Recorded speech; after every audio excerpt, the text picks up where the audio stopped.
Guys, 999 হলো emergency একটা phone.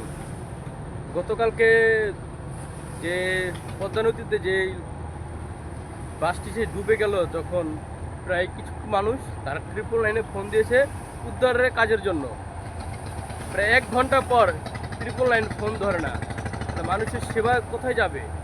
999 এমন একটা জিনিস, মানুষকে উদ্ধারের জন্য তারা ফোন দিয়েছিল, সেই উদ্ধারের জন্য তারা লোকগুলো পায় নাই।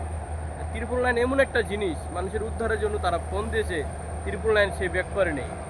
অবশ্যই 999 যারা ইউজ করে, 999 যারা কাজ করে, তাদেরকে সজাগ থাকতে হবে। 999 এমন একটা জিনিস, মানুষকে জীবন বাঁচানোর জন্য লড়াই করে সে কাজ করে যায় 999।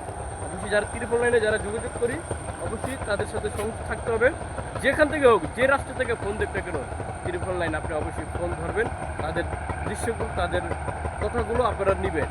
অবশ্যই তারা ভালো থাকবেন, ভিডিওটা শেয়ার করে দেবেন। আর যারা মানুষের জন্য আহত হয়েছে তাদের জন্য দোয়া করবেন। সকল ভালো থাকবেন, ভিডিও শেয়ার করে দেন।